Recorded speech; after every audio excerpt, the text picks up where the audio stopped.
जय हिंद दोस्तों।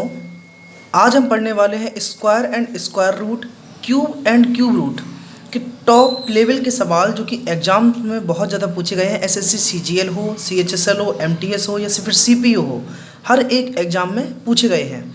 तो वीडियो में आगे बढ़ने से पहले आप एक बार चैनल को सब्सक्राइब कर लेना और वीडियो अगर पसंद अच्छा लगे तो लाइक कर लेना। आइए हम सवाल को लेते हैं अपने एक एक कर। जैसे कि सवाल आपके सामने पहला आ रहा है और बड़ा ही सरल सा सवाल दिखेगा आपको, बिल्कुल कठिन नहीं है। तो आपके सामने सवाल लिखा है इस तरीके से कि 153 बटे एक्स स्क्वायर बराबर, यहाँ लिखा है 17 बटे 81। आपको एक्स का मान निकालना है। तो आप ऐसे सवाल को सॉल्व करने के लिए क्या करेंगे, सबसे पहले 17 का भाग दीजिए 153 में। कितनी बार गया? 9 बार। 17 नम्मा 153, 9 का गुणा 81 में करेंगे, लेकिन गुणा करना किसे है तो आप कहेंगे एक्स स्क्वायर बराबर 9 गुणा कितना आएगा दोस्तों? 81।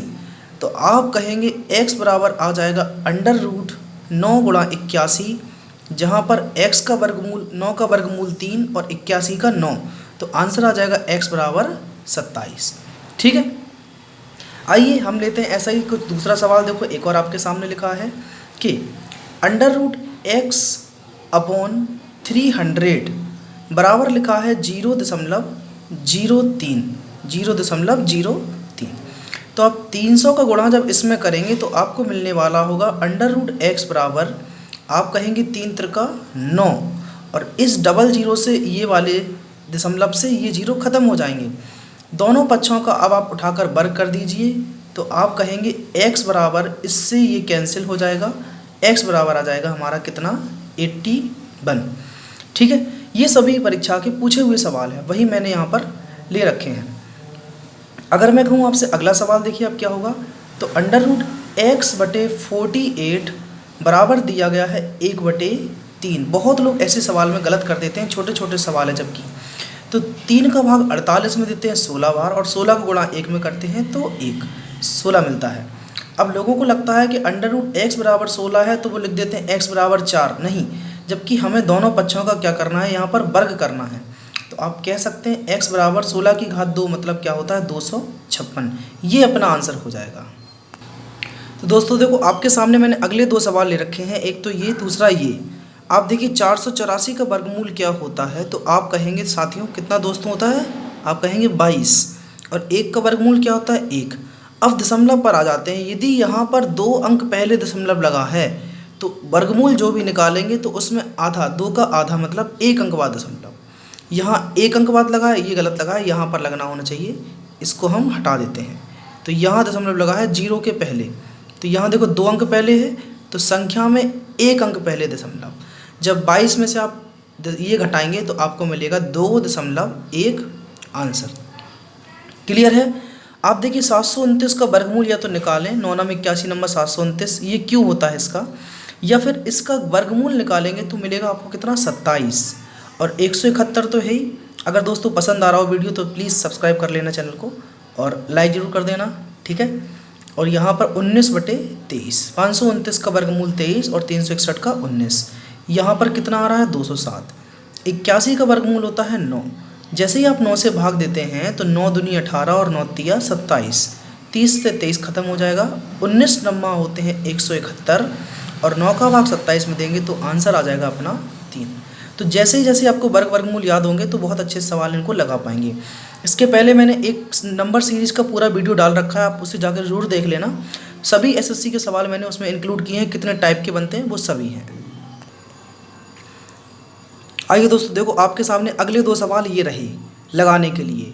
यहाँ पर है घनमूल, तो 512 का हमें चाहिए साथियों घनमूल। 512 का घनमूल क्या होता है? आप कहेंगे 8 8 64 8 512।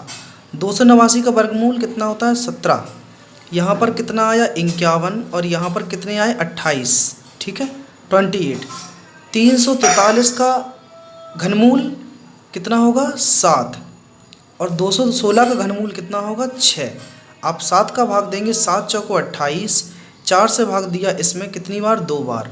2 से ये काटा 3 बार, और आपको पता है 17 तिया होते हैं 51, गुणा करेंगे तो, और 51 से 51 पूरा कैंसिल आ जाएगा, तो आंसर आ जाएगा इस सवाल का 1। यहाँ देखो, अब जब ऐसा सवाल आ जाए और आपको कुछ भी वर्गमूल ना दिखे तो आप ध्यान से देखिए कि उसमें कुछ नहीं आपको 6 मिल रहा होगा। वैसे सबको पता है कि 16 24 नम्मा होते हैं 216, 24 चौको 96।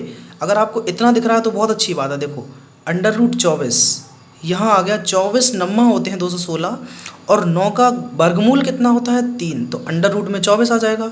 और यहाँ पर देखो 24 चौको 96, तो 4 का वर्गमूल 2, अंदर 24 मिलेंगे आपको। और सबको जोड़ लेंगे तो 3 और 1 इसमें है 4√24 और यहाँ पर है 2√24। इससे ये ख़त्म, 2 का भाग 4 में दिया तो कितना आंसर आ गया आपका 2। ठीक है, थोड़ा दिख नहीं रहा होगा नीचे, कोई बात नहीं, मैं ऊपर साइड लिख देता हूँ। ये देखो इन दोनों को जोड़ेंगे तो 3 और 1 4√24 मिलेगा और यहाँ मिलेगा 2√24। √24 से √24 ख़त्म, 2 का भाग 4 में दिया तो आंसर आ गया अपना 2। ठीक, जो कि लिख रखा था मैंने यहाँ पर। तो आइए हम कुछ अगले सवाल लेते हैं अपने इसी क्रम में। तो देखियो अगले सवाल साथियों आपके सामने ये रहे दोस्तों, छोटे छोटे सवाल है, बड़ा है छोटा है, ये भी है, दिखने में बड़ा लग रहा है लेकिन है बड़ा सरल सॉल्यूशन। आपको दिख रहा है यहाँ 3 अंकों के पहले दशमलव है, यहाँ 1 के पहले, यहाँ 4 के पहले, यहाँ 2 के पहले, यहाँ 3, यहाँ 3। तो ऐसे सवाल का वर्गमूल निकालना तो बड़ा मुश्किल हो जाएगा। आप बस काउंट कीजिए, यहाँ पर 1 2 3 4 अंक पहले दशमलव, यहाँ काउंट कीजिए 5वें अंक पहले दशमलव, 6 7 8, सेम टू सेम 1 2 3 4 5 6 7 8, मतलब ऊपर और नीचे 8 अंकों बाद दशमलव है। तो फाइनली हम क्या कर सकते हैं कि हमने सभी दशमलव आपस में यहाँ से हटा दिए, जितने भी हैं ये लो, सभी दशमलव का खेल ख़त्म कर दिया यहाँ से। ये देखो कोई दशमलव का काम ही नहीं रह गया कहीं पर भी, ये भी हटा दिया और इधर से हमने ये भी हटा दिए अपने और इसका भी ये दशमलव हटा दिया। यहाँ पर तो 2 9 है।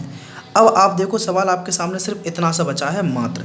81 का वर्गमूल आप कहेंगे 9, 729 का अभी ऊपर से खाया था 27, 25 का 5, 625 का पता होना चाहिए आपको वर्गमूल 25 और 324 का क्या होता है 18। एक का तो कुछ नहीं, एक ही है, भाग दीजिए, 9 दूनी 18 और यहाँ पर 5 25, 5 का गुणा 2 में करेंगे तो 10, यहाँ आ गया 27/10, 10 का भाग 27 में देंगे तो आंसर 2.7। क्लियर है। आइए इस सवाल को देखते हैं, दिखने में बड़ा ही खतरनाक सा लगता है लेकिन है बड़ा आसान। अब ज़रा ध्यान से देखो नीचे, 216 का घनमूल क्या होता है 6, यहाँ लगा है 6 अंकों पहले दशमलव, तो 6 में आप क्या कीजिए, इस 3 का भाग दीजिए जो ऊपर लिखे हैं 3, तो 3 का भाग दिया 2 बार भाग गया।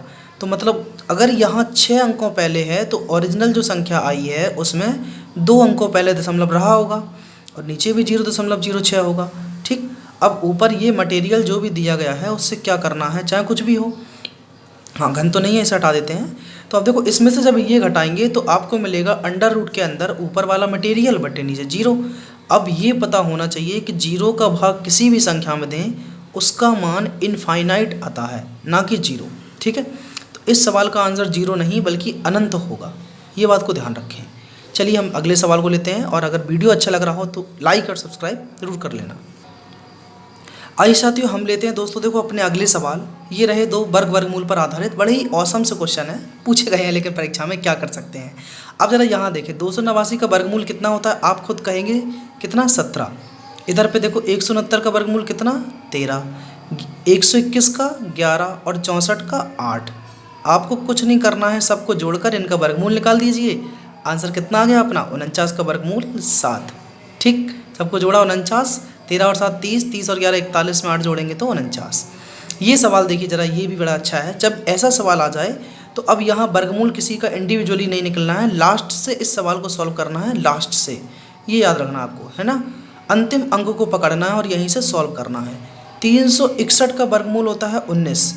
आप 100 में से 19 घटाएंगे तो बचेगा 81 और 81 का वर्गमूल निकालेंगे तो आएगा 9 और 265 में से अगर 9 घटाएंगे 256, 256 का वर्गमूल आएगा 16 और 16 इसमें जोड़ेंगे तो 216। 216 का घनमूल कितना आएगा साथियों 6। ठीक है, इस तरीके से इस सवाल को हल करना है। मैं दोबारा रिपीट करता हूँ अपनी देखो शब्दों को कि 361 का वर्गमूल होता है 19 और 19 जब 100 में से घटाएंगे तो बचेगा 81, ऊपर से वर्गमूल है। 81 का वर्गमूल होता है 9, तो 265 में से कितना घटाना होगा हमें 9, बचेगा 256। 256 के ऊपर वर्गमूल चढ़ा है मतलब 16 बाहर आ जाएंगे, 200 में 16 जोड़ेंगे तो इधर पे 216 और इसका क्यूब रूट, मतलब आंसर आ गया अपना 6। तो बड़ा ही आसान सा है, आप कर पाएंगे इसको। आइए दोस्तों, देखो आपके सामने अगले 2 सवाल लगे हैं, एक मैं कराऊंगा, एक आप खुद आंसर देंगे, ठीक है। चलिए इसको करते हैं। ये आप खुद करेंगे, आप मुझे आंसर बताना कमेंट करके क्या आंसर होगा इसका। ऑप्शन ये रहा आपके सामने 11, 12, 13 और 14, क्योंकि ऐसे सवाल मैंने अभी जस्ट करा दिए है। पहला ये वाला देख लिया है। आप देखो इसमें अगर भाग देते हैं 8 चौको 32 और 8 सते 56, 7 का भाग इसमें देंगे तो 7 दूनी 14 और 5 बचेंगे, 7 अट्ठे 56। हमें निकालना है इसका मान।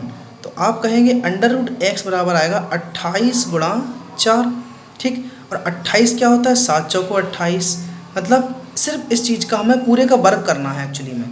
तो आप कुछ मत कीजिए, आप तो सिर्फ ऐसा कीजिए। देखो बताता हूँ मैं आपको कि आप दोनों पक्षों का वर्ग कर दो यहाँ पर, ठीक है। तो x बराबर आ जाएगा 28 का वर्ग होता है हमारा कितना, 784, और 784 में गुणा करना है 4 चौको 16 का, ठीक। इन दोनों का गुणा कर लेंगे तो आपका आंसर निकल कर आ जाएगा। आप कमेंट करके बताना मुझे इसका आंसर क्या है प्लस इसका आंसर क्या है।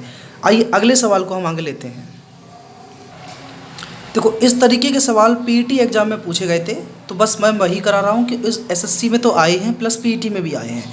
जब इस तरीके से सवाल मिले तो दोनों तरफ का वर्गमूल नहीं करना है, एक ये अलग है ये अलग है। आप देखो पहले क्या करो, अंडर रूट एक्स बराबर 11/2 और 3/2 को पक्षांतर करेंगे तो यहाँ आएगा 3/2। लासा आया अपना 2, 11 में से 3 घटाएंगे तो 8, 2 का भाग 8 में दिया 4 बार, मतलब कुछ और नहीं, आपको अंडर रूट एक्स बराबर मिल गया 4। अब इसका मतलब ये नहीं है कि इस दर पे अंडर रूट लग जाएगा, नहीं, दोनों पक्षों का करना होगा आपको वर्ग। तो x बराबर आ जाएगा आपका कितना, 16 आंसर। इस सवाल का आंसर पहले वाले का आंसर 16 मिलेगा, जबकि ये सवाल में ऐसा नहीं है। तो इसमें आपको क्या करना पड़ेगा, पूरे पे वर्ग है तो दोनों पक्षों का स्क्वायर कर दीजिए आप। यहाँ से मिलेगा x + 3/2, यहाँ 11 का वर्ग कितना 121, 2 का वर्ग कितना 4, तो x बराबर 121/4 माइनस के 3/2। लासा लेंगे आप तो 4 लासा आ जाएगा, यहाँ पर 121 माइनस 2 दूनी 4, 3 दूनी 6, यहाँ बचेगा 115/4। तो आपका आंसर आ जाएगा यहाँ पर पूरा 4 का भाग देंगे तो 4 दूनी 8, मैं यहाँ लिखता हूँ 4 दूनी 8, 9 10 11, 3 बचे, 4 अट्ठे 32, तो 28 सही 3/4 आपका आंसर मिलने वाला होगा इस सवाल का, ठीक है। आइए अगले सवाल को लेते हैं। तो ये रहा साथियों, देखो आपके सामने अगला सवाल दोस्तों। जब दोनों पक्षों पर यहाँ पूरे पर वर्ग है तो आपको बताया मैंने पिछले सवाल में क्या करना है, दोनों साइड का वर्ग करना है, ठीक। तो यहाँ से मिलेगा 1 + x/81, यहाँ देखो 10 का वर्ग कितना 100, 9 का वर्ग कितना 81, क्लियर है। तो आप कहेंगे बिल्कुल क्लियर है। तो x/81 बराबर 100/81 और 1 पक्षांतर करेंगे तो -1, 81 एकम 81, 100 में से 81 घटाएंगे तो बचेंगे 19, ठीक है। तो यहाँ मिलेगा आपको x/81 बराबर यहाँ 19/81। इससे ये ख़त्म, x बराबर आ जाएगा इस सवाल के लिए आंसर 19, ठीक है। चलिए आगे बढ़ लेते हैं इस सवाल की ओर। अगला ये भी देख लें, बगल वाला भी सवाल। तो इसमें लिखा है क्या कि जब आप अब वर्ग नहीं करना है, वर्गमूल पहले करना है। 169 का 1 में गुणा और उसमें 27 को ऐड करना है तो मिलेगा 196, और 196/169 लिखेंगे आप। बगल में कहेंगे कि 1 + x/13। चलिए इसका वर्गमूल कितना 14, यहाँ कितना 13, और 1 को हम यहाँ पहले से ही पक्षांतर कर लेते हैं तो यहाँ मिलेगा x/13, 13 एकम 13, 14 में से 13 जाएंगे 1, यहाँ बचने वाला 1/13, और इससे ये ख़त्म। तो x बराबर आपको वैल्यू मिल जाएगी 1, ठीक। आई होप आपको वीडियो अच्छा लगा होगा दोस्तों। सवालों को आप फिर से प्रैक्टिस करना एक बार, और अगर कमेंट ज़रूर देना आपको ये वीडियो कैसा लगा, कमेंट करके बताएंगे तो मुझे भी बहुत अच्छा लगेगा। आपसे फिर मिलेंगे एक नई वीडियो में और बहुत ही अच्छे सवालों के साथ में। तब तक के लिए जय हिंद, अपना ख्याल रखें।